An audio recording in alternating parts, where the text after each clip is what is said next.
Sorry for the long-standing delay. I had a lot of stuff going on for school. But anyways, today is Monday, November 25th, and I'm pretty sure, I don't think I was the only one here, but I wasn't expecting to wake up to quite a bit of Final Fantasy VII Remake news today, and when I mean quite a bit, I mean very much quite a bit. And I just, I was gonna log in to check on the Steam sale because apparently Steam's supposed to have their Black Friday sale today, and I was like, whoa! I went on I didn't have my phone on me today, so I went on Twitter and saw that the Seven Remake official account had tweeted a whole bunch of stuff and new screenshots, and I didn't realize. So at first, when I logged on Twitter this morning, I was like, hey, this is kind of cool. The new Choco Mog summon and blah blah blah blah blah. But then when I saw that they had released a whole bunch more stuff that I couldn't even imagine, I was like, whoa, okay, they have actually gone completely off today. With that being said, yeah, we are less than 100 days away. According to my calendar, hold on, let me pull it up on my phone here. We are 98 days and 42 minutes away from actual dropping. I'm going to be playing this game. So it's pretty insane. But anyways, I log in, I look at all this stuff, and I couldn't actually go ahead and stream earlier today, unfortunately. But as you guys know, this is my number one priority is the 7 remake, covering the 7 remake whenever information comes out. I try to make at least a video or a stream or something, and this is gonna do just that. So, anyways, without further ado, let me go ahead and go over everything that was released today, and let me just say that it is quite a bit. So what I'm going to be going over today is the new screenshots that we found. Going to try and show those, see if I can't find anything hidden in the background. I'm not going to be as good as Cosmo Canyon Observatory. I'm sure this guy's going to have an absolute heyday today, but I'm going to do my best, and we're going to read through every bit of the interviews from all the members of the people and directors in the game and whatnot. And apparently there is some good stuff in there, and I haven't had the chance to read all of it. You guys are going to see that, my first reaction to it live, and I just kind of clicked through these screenshots. I haven't really seen everything yet, but anyways, let's begin with this article here in Nova Crystallis. So this is written by Erin Van Dwin. I don't know if you guys follow her on Twitter or anything like that, but she's fantastic. She's been going and covering all the 7 remake stuff, and she went and released all this information today.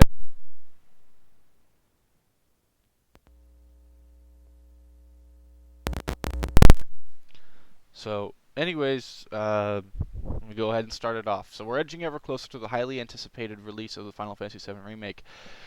And that means we are slowly but surely getting to see more and more of the game. Yes, it's real, it exists, it's a project that you will be able to buy with money. Needless to say, this is exciting, and we have a whole bunch of new media that has just been released today. The screenshots give us a lot of exciting things: weapon equip and upgrade system, fresh new screenshots from the minigames, the Chocomog materia, Cloud's some abilities, new materia, new environment, and some new battle renders. Okay, let us begin with this, weapon abilities. So as she has said here, each weapon has their own unique abilities that will increase in proficiency the more that they are used. Once the ability reaches maximum proficiency, you then gain it as a permanent ability in your arsenal to use with any weapon. So as you can go ahead, I'm going to go and zoom in a little bit here. We have the regular Buster Sword, of course. Now, we are only 2 minutes into the game, just looking at the bottom left here, so I'm assuming this is obviously just kind of them showing off. I doubt you're going to start the game off with these 4 weapons. But it's great to see that the Nail Bat, Hard Edge, and the Iron Blade have made a return. Specifically the Nail Bat. I think that's going to be pretty ridiculous to see. So here you can see, I'm assuming what the base strength stat is, and how many materia slots it has. So the Buster Sword, for example, only has 2. Hard Edge and Iron Blade have 3. So you can go ahead and upgrade these weapons. I'm assuming maybe every time you kill an enemy, besides getting like actual XP for the wielder, you're also going to get some sort of weapon level XP. As you can see here, it is 55 out of 60, and it looks like every time you fill a little bracket here, it levels up. And once you can go ahead and upgrade, and that'll take us to this menu over here, which is the upgrade screen for the Buster Sword, which we have different upgrade nodes that will increase stats or even materia slots. I don't know if this is going to actually change the look of the weapon. Like if you get a new materia slot, you're going to go ahead and be able to see that the Buster Sword now has a third slot, maybe in the hilt, or maybe it's just going to go directly beneath the other two. But as you can see here, the Buster Sword core. Growth materia encased within the sword. Use Cloud skill voids to unlock skills. So you have different. It's almost reminiscent of Final Fantasy 13. I don't know if you guys ever did like the what was it called, like the Crystarium level up. I think it was Crystarium, whatever it was called. It's kind of like that. So as you know, you can go ahead and I'm assuming you're going to get like some sort of ability here. Maybe it's like cure, maybe it's like a HP up or something like that. And once you all go ahead and unlock it with the weapon, you're going to be able to use that. Yeah, I had an elevator theme. That's exactly right. You're going to be able to use that on any weapon. So, for example, let's say I get a attack power +5 core on the Buster Sword. Give me the nail bat, and I'll be able to put that attack power 5 on it. So, for those of you guys that are the Final Fantasy veterans like myself, this is basically Final Fantasy IX's weapon system. Final Fantasy IX's weapon system was fantastic, and I really very, very rarely see, I don't even know if I have, to be honest with you guys, seen a complaint about IX's weapon system. So this is just a fantastic encompassing of that. So from what I was kind of presented today, that's how I looked at it. How close to the truth I am on it, I don't know. Obviously, the game hasn't come out yet, but I'm going to go ahead and say that it's just like going to be like Final Fantasy IX's weapon system, which I'm very much a fan of.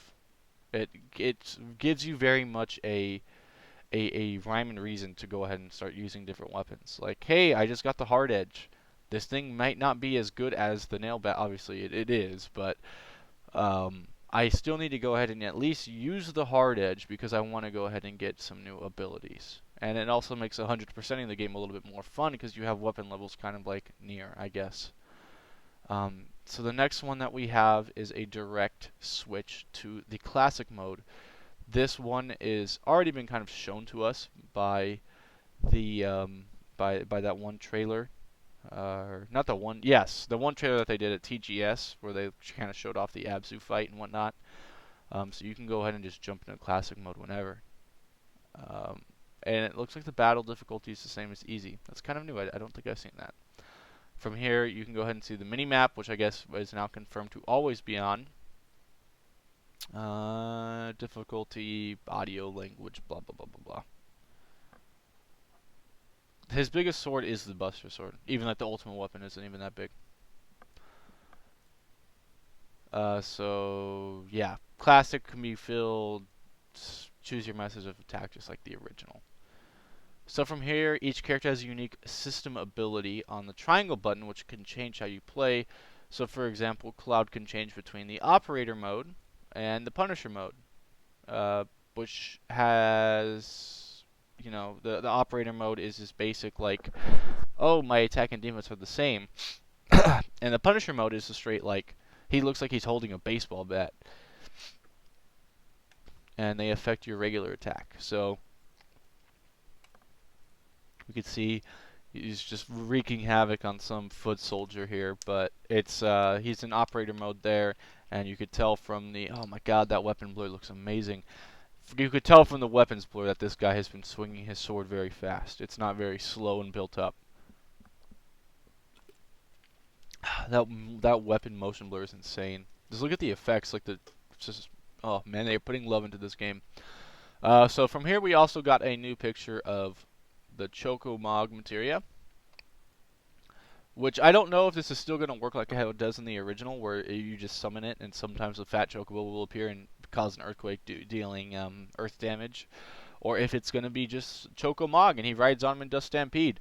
But you can go ahead and see here, and considering he's only at 1,000 HP, you're probably going to get this guy pretty early. It looks, I can't even tell what his area is at. It's maybe a Sector 7? No, maybe Sector 8. Man, that's obviously above the plate for sure, but I don't know what this area is. It could be very new. Some people are not really liking the Moogle. He looks a little spooky. You can see he kind of has his, I don't know, he just looks very hyper realistic. Also, more Chocobos appear. Kind of nice. Summon materia can be equipped to now summon a powerful ally. Summons fight alongside you in battle, and when time runs out, they release their final attack. So we have this thing called access materia, which replaces sense, and I guess it's given to you very early on. So this gives you more than what sense did, and I'll show you that right now. So here we have the Grash Tyke. I don't know actually if this was in the original game. If it is, I don't know it by.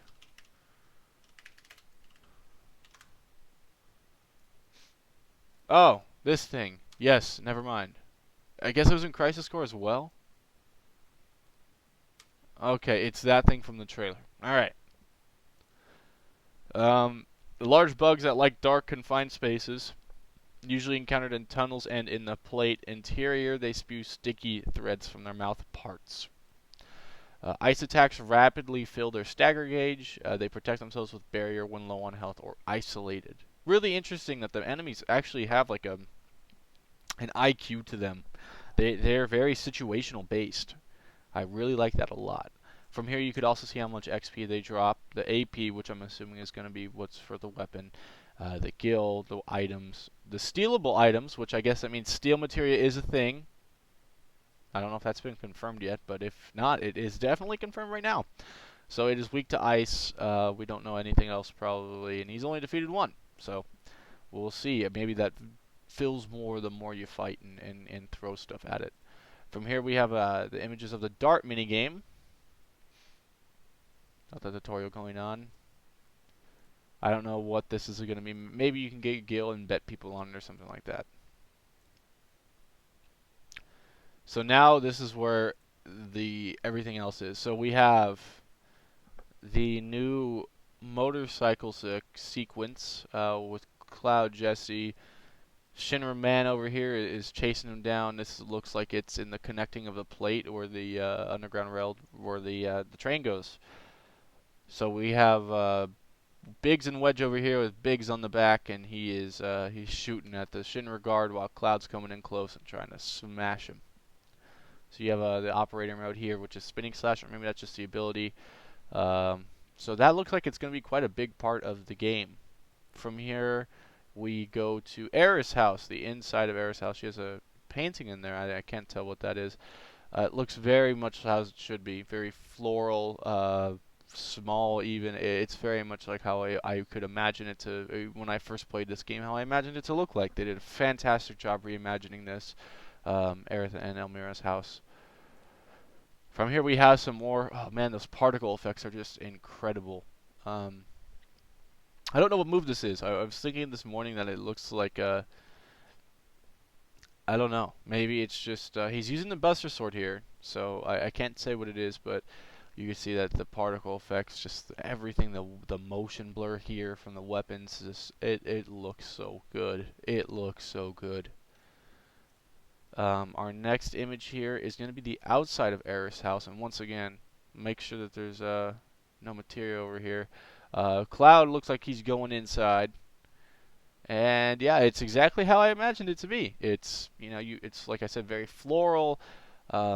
They kept the same design of the house. It just looks so beautiful. I don't even know who the art director is of this game, but goodness, are they having a time. This is just incredible. Has kept the waterfall in the background too, and hopefully it kept that peaceful music. Next one we have, of course, everyone knows this location. This is going to be inside the Sector 6 church. I think it's Sector 6. Could be wrong. With Aerith's Flower Garden here. Once again, it just looks really, really good. Next up we have just an image from the Abzu fight. I don't need to go too much into this one. Just using fire on him.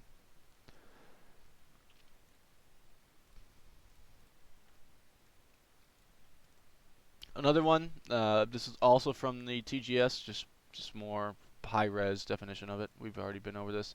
Here's Blade Beam. Oh, what is that? Huh, looks like a war mech type thing. I don't think I've seen that. This is definitely going to be towards the end of the game. Cloud's riding 4200 HP.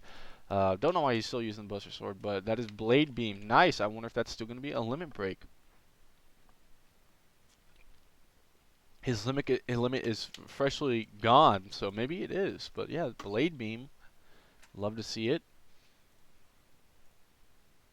High res of Jesse. You got 7th Heaven in the background here. High res of Biggs. Once again taken from the TGS trailer. I think this is the first image they've ever had of Wedge. But here he is. Strapped and loaded. We got some more little effects here. This is going to be towards the beginning of the game. This, if I'm not even mistaken, would probably be during the bombing mission. Cloud sitting on only a KHP. Once again, oh, that motion blur. Just so good. High res Reno from the TGS trailer. Or Reno, Rude. I'm sorry. Jeez. Here we go. Here's Reno. Also from the TGS trailer. Got the little Shinra insignia there on his electric baton. Here is the high res of the Moogle. People don't like it because it has teeth. It's a little scary. Not gonna lie. Kind of split. A little spooky though. Chocobo looks fantastic at least. We got our high res of Rude standing. Got another one of Rude just vibing. Full res of Reno. Reno doing his pose. Yes, I think everyone has seen this image. It is without the high wind here, which is very understandable. But this is the opening cover of Final Fantasy VII. I don't remember which disc. Hold on, I have it in my collection. It is behind disc 1, and yes, this is without the high wind. Seriously, this is just a fantastic image. For those of you guys that have played the original and owned the original, not like the digital copy, open up your game and saw this. The high wind is supposed to be sitting up here, by the way, but more on that later. It just looks so good. It looks so good. She doesn't have that green tint to her anymore. And then finally, the final image that came out of this massive leak is Barrett and Marlene at the Sector 6 church. Also, I think this was like disc 2 or disc 3 that this was the background for. So, great stuff. It just looks really good and vibrant and just fantastic. So that about does it for the images.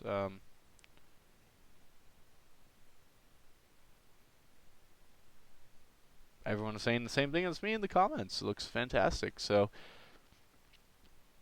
let us begin. This is from SquareEnixGames.com directly. Introducing the Final Fantasy VII Remake development team. Final Fantasy VII Remake arrives on PS4 on March 3rd, 2020. Ahead of the launch, members of the development team have shared their unique personal thoughts and insights about the original game and reimagining the RPG. So it's going to begin with Kitase, the producer. I don't need to zoom in on that image. In the several years following 2009, when I was running all over the world promoting the Final Fantasy XIII series, I had an opportunity to speak to my many fans and journalists. The only question I ever got to part ways with was, when are you making the 7 remake? It was to the point where it almost felt like it was an alternative way to say goodbye, so I eventually started preemptively giving my response to the question before they'd even ask it. If we were to create a remake of that now, it would be an enormous amount of data, and who knows, it would take years. But the right time comes along, we just might do it. One day. This is how I'd respond back then, and who knows how many times, hundreds of times I've said that. To all the people I had a chance to meet with back then, I can now proudly say the right time has arrived. For the 7 remake, developers who worked on the original game have come on board once again, such as myself, Nomura, Toriyama, and Nojima. Additionally, we have also signed new people, such as Hamaguchi, who are a part of the development team, who was just a fan of Final Fantasy VII. And to my delight, creators from younger generations all over the world have come forth upon hearing the news of the 7 Remake's production. While ensuring that the spirit of the original game is kept intact, these members are adding to it the power of a new generation. As a result, the game is about to be born surpasses even my own expectations, and I was the one who voiced the desire to take this endeavor in the first place. In fact, The one who's looking forward to playing this game the most right now might actually just be me. Alright, so let's go on to Ted Sirian, where you guys might know him from a little game called Kingdom Hearts. I started up Final Fantasy VII Remake a project around the same time the compilation of Final Fantasy VII was going on. We'd gotten through Advent Children, Before Crisis, Crisis Core, Dirge of Cerberus, and I was planning this by myself for about a year as the fifth and final. What? Okay, I had no idea this was supposed to come out much earlier. Since that initial plan and my first ideas, other projects took shape and I became very busy as they moved forward, but I never stopped thinking about 7. As such, I feel like I'm looking forward to the release as much as anyone, and I've been carrying these ideas around for a long time. Opportunities for discussing our true intentions are very few. I wonder what he means by this. But with regard to the size of the game that many are asking about, there's no reason at all to worry. Even in this Midgar portion alone, the density and volume are so great, I had to get directions to almost even lighten them. Wow. With regard to new characters, of whom I said past interviews there would be none, though they aren't main characters, their numbers ended up growing considerably in the process of creating a rich depiction of Midgar. So I guess that confirms there's going to be quite a few new faces. When you think of Midgar's final boss, you probably think of the Motor Ball, but in this game, new bosses will appear. Interesting. Motor Ball is probably not going to be the final boss then. We've already begun working on the next installments as well, but I'm confident that playing through this title will expand your expectations. What? Did 7 Remake Part 1? It hasn't gone gold yet. I guess they're already just starting. They're probably just doing the, just testing at this point. That means that this game is, if they're already starting on the second one, that means this game is very much probably almost finished. From here we got Nojima. It was an original story writer back in the day. It must have been in the very beginning stages of developing the 7 remake that I got to see the remake version of Cloud for the first time. It wasn't post-Advent Children Cloud with kindness brimming from within. Rather, here was a young man with fiery features looking straight at me through the screen with aggression. I knew then, this is it. This time it was a Cloud I needed to depict. When Cloud came to Midgar and was hired by Avalanche, this was the sort of look that he would have had. So I revisited the experiences that he had in his life so far, thinking of the effect that each individual event would have on him. His attitude towards his childhood friend, always the best route. Tifa, how would he act towards Barrett at the very beginning? And what sort of distances would he keep while interacting with even simple passerbys on the street? I pictured the scene of Midgard in my mind and imagined Cloud moving through it. Write new lines of dialogue to add to form then. This is how Cloud Remake came to be. It was an exciting task to introduce a new current wind to Final Fantasy VII, but at the same time there was some fear. The original game used cartoon, stylized art, and the story was completed by players using their imagination to supplement portions that couldn't be depicted. Even if they were seeing the same scene, the information they took away from it and how they interpreted it differed depending on the viewer. Perhaps it's what considered a narrative form of perhaps it might be considered a narrative form of storytelling. In Final Fantasy VII Remake, there's going to be a lot less room for player imagination. This fact will probably change the feel of the story considerably. People who know the original might not know how to take it. Such is the fear that I have, but I also have conviction. It should be possible to form a much deeper connection to Cloud as you join alongside him, and it would be amazing to feel that fiery flame together with him. Hamaguchi, who is the co-director and the game designer programmer, when the original Final Fantasy VII was released, I was another student who dreamed of being in the gaming industry. I played the game, I reread the guidebook over and over again, and my heart was stolen by this engaging universe. I remember wishing strongly that I'd be able to create a game like it myself someday. 22 years later from that day, that student who dreamed of Final Fantasy VII is now involved in developing the remake. I can't help but feel like it's fate. Dang, Bible thump. In this title, I handled overseeing the development team, such as deciding development milestones, using the Unreal Engine, and taking responsibility for the game design. Here I met staff members who were involved in the original game who entered the industry with childhood dreams of Final Fantasy VII just like me, and those were drawn by the allure of Final Fantasy VII and joined from overseas. It was a gathering of amazing creators with passion and ambition. All I have is gratitude for the opportunity to meet this team. With that in mind, I have considered the following phrase important. Respect for the original. Good. Final Fantasy VII Remake takes on the challenge of creating something that's specifically thanks to the technological power and entertainment quality that matches with today's generation, while treating the captivating elements of the original game with respect. For those who have played it new but familiar, for those who haven't played it, experience the charm of Final Fantasy VII. Now created with the most exciting modern technology available. I hope you guys enjoy. Toriyama, scenario designer. For the original game, I joined as a product planner who started out my career, and I worked on Sector 7 and the Wall Market. In producing the 7 remake, the thoughts and feelings I had when I was just starting out back then were revived, and at the same time I took on the challenge of new methods of expression I'm about to execute. The original version was a forerunner when it came to RPGs that used 3D CG, but the characters were made out of polygons, the dialogue was in text, and the cameras weren't even able to be used for cutscenes.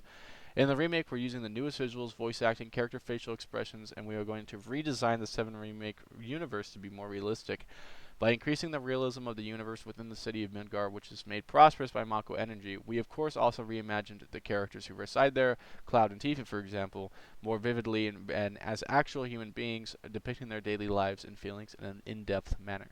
We took care to remake not only the main characters, but also characters like Johnny, great, he's going to be coming back, and the Shinra middle manager who I created back then. Please keep your eye out to see how they make their new appearances. Additionally, when remaking the Honeybee Inn and the Wall Market, we revived it as a pantheon of entertainment, which couldn't be realized back then. Interesting. It's going to be a lot more in depth. Here, the scene that many of you have been eager to see, Cloud disguises himself. So, of course, they've confirmed that they're going to keep that in, and it's fantastic. I'm glad that it's going to be there. Shintaro Sakai, this guy is the graphics and VFX director. I created the effects for the original FF7. Back then, the scope of development was so exorbitantly massive that I just threw myself into the tasks which I was responsible without even understanding the scope of what I was creating. Near the final stages of development, when I finally tried playing the test version, I remember being surprised by the graphics and the depth, as well as how fully realized it was, and I enjoyed the game heavily as a player. It's been 22 years since that day, and I'm participating in the Final Fantasy VII Remake project as a developer, and today I'm able to experience the impact and fun similar to that of the previous title. For the remake, I've been directed the effects section while also crossing over to some other sections just for decisions. Among the many major games that are celebrated for their photorealistic graphics, Final Fantasy VII is a little different. Not only is this game realistic, but I believe you'll notice it incorporates playfulness in the design and colors for an originality not found in any other game. Effects are an area that is particularly conducive to expressing various elements of playfulness. I hope you'll enjoy various designs that are not only beautiful, but convince portray realism and magic. Various elements of the game design and graphic design have impacted every corner of the vast Midgar. I hope you enjoy it. We have Teruki Endo, who's the battle director. When I played the original version, I wasn't on the game creation side of things, and I remember enjoying it as a player and feeling constant surprise at the evolution. The three-dimensionality of the stage and the dynamism of the battle scenes left a strong impression on me. Back then, I never would even imagine that someday I would be on the side of creating it, or I'd be involved in remaking that same game. Speaking of my own personal experiences, I had been creating actions games thus far, so for this title I took on the challenge of remaking a system that was not only of an action game, but one that incorporated action elements into it. Production was completely different from that of a pure action game, and the need for new design philosophy often arose. Production involved constantly searching for the best balance between action and command, but I believe we managed to do this in an exciting new way. Bold words! In order to create battles that are surprising and never boring, we worked hard to create a variety of strategic elements for each boss and each enemy. Also, in constructing battle systems for each character, we wanted to respect the image of the original while also introducing new stuff. I hope you're able to find your own style of battle. Takako Miyake is the environment director. For Final Fantasy VII Remake, the graphics team worked on the theme. How would Midgar look if it existed in real life? As such, the environments team, we examined these portions that were once left to the players' imaginations, fell outside the on-screen area, or were between scenes, and tried to supplement them in detail. For all the fans out there, we worked in your hardest hopes that we'll be able to relive an experience that surpasses your memories. Also bold words.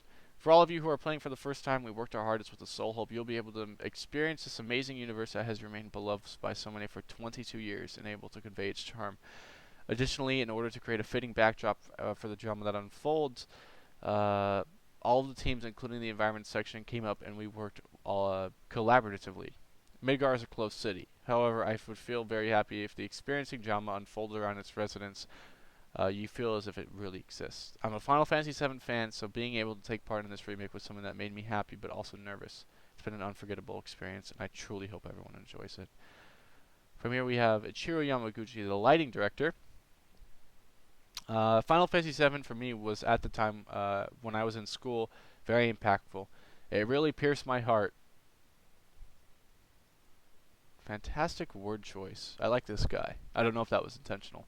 As I was at such a sensitive age, with not only a rich story, but charming characters, world setting, and music, not to mention that it was the first in the series to be in a 3D polygon format. This was the piece that really brought me out my interest in CG in general. When I was able to join the 7 Remake team, I started thinking about how I had felt when I had first played it. Midgar, with its abundant mix of different elements and original characters like Cloud, became something unbreakable, the standard for me in Final Fantasy VII.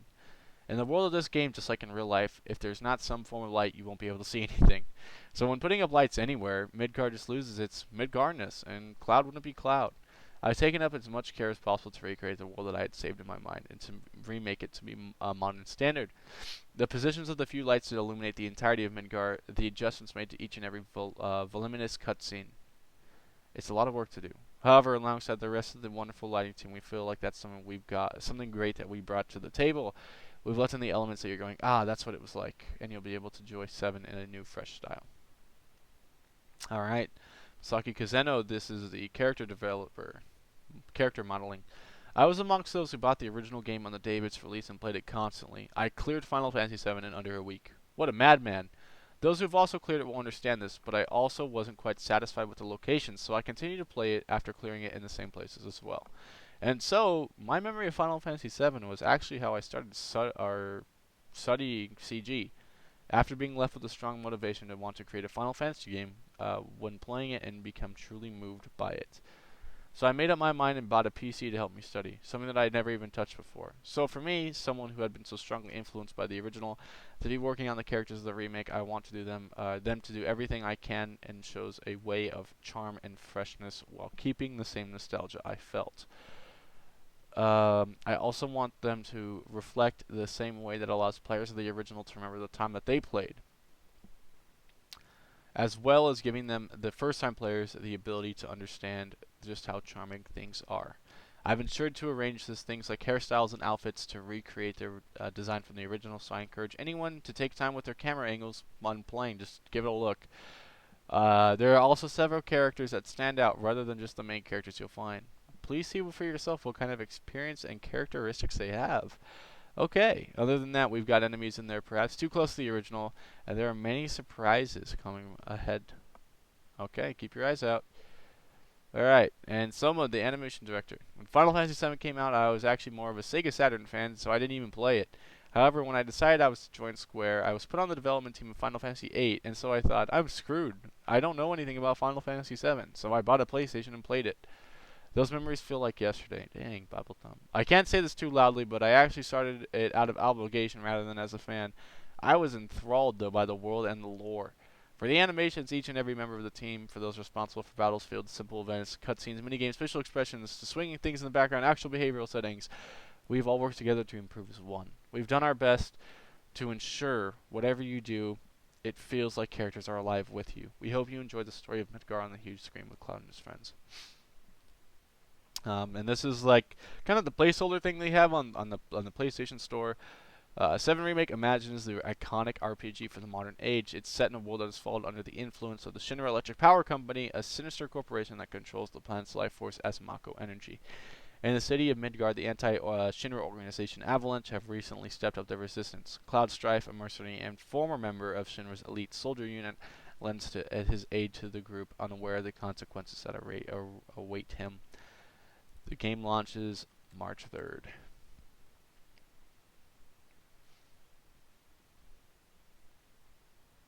Alright. So that is everything, you guys. I hope you enjoyed. I hope you have learned something new.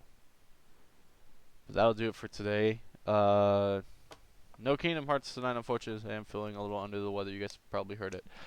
But that is going to be everything. I'm so excited, and expect me to go ahead and periodically make videos whenever stuff releases. Today's the 25th, and I very much believe that we are going to be getting some stuff at the Game Awards. And the Game Awards, September 12th. Yes, I know for sure we'll go ahead and get something there. All right, you guys, thank you so much. I will see you soon, probably tomorrow or whenever I start feeling back not so sick. Thank you guys again. Have a nice night.